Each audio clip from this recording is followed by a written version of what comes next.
مساء الخير.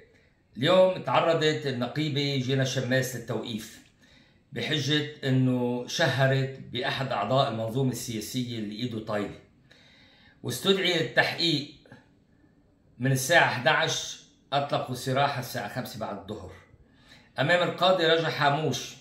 بخلال 48 ساعة القضاء تحرك وصار فعال، وهناك بعض الناس دعاويهم بتعلق بالقضاء 10 سنين وبتموت بأدراج القضاء. فجأة صحي ضمير القضاء.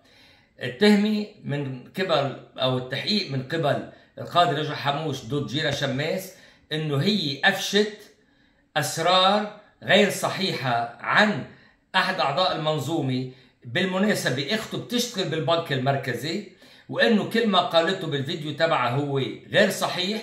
ما قال القاضي إنه ما قالته لها الشخص عنها الشخص هذا غير صحيح، قال عنه وعن غيره. يعني القضاء بدل ما أن يأخذ ما قالته جينا شماس بالفيديو على إنه هذا إخبار يجب التحقيق فيه، اعتبر على إنه هيدي تهمة تشهير وبالتالي يجب التحقيق معه.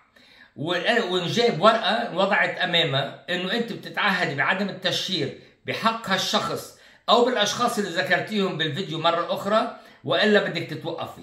عرضوا عليها تاكل، رفضت تاكل، رفضت بكل فخر فيها ترفع راسها على إنه هي ما بتتعرض، ما ممكن إنه تقبل تتعهد بعدم التعرض لأي شخص بتاع عندها معلومات عنه، وهي التزمت بما صدر من الأمم المتحدة حول مكافحة الفساد اللي هي أقوى من القانون اللبناني. بدل ما القضاء اللبناني اللي بيتغاضى عن ناس بيبعتوا مسلحين أو ناس زعران ليضربوا حدا بيحكي، نحن المناضلين هو بنسميهم الجنود المجهولين.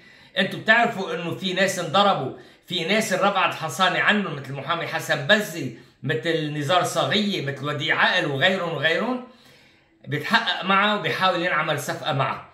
كان دفاعها جدا منطقي، قالت لهم بدل ما تعتبروا معلوماتي مش صحيحة تفضلوا انتم اعملوا تحقيق، افشوا السرية المصرفية. اذا كانت معلوماتي مش صحيحة ساعتها انا ممكن اتساءل باللي قلته اذا صحيح او لا. ما بتعتبروا اللي قلته مش صحيح لانه ما عندكم المعلومات لتبرهنوا اذا صحيحه او مش صحيحه. هيدا بنتركها للقاضي رجا حاموش ولزملاء القضاء لنقول لهم نحن ما رح نترك ولا مناضل، كل امكانياتنا القانونيه والماديه بتصرفهم.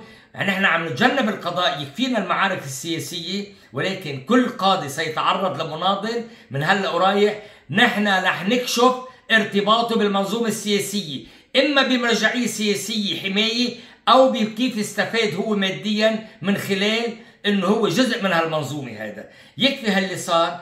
إما الرأي العام رح نقول له كلمة واحدة بس، بيكفي إنه عندك ناس عم يدافعوا عنك. الدنيا مش كلها صحن كبة نية وتبولة وكاس عرق.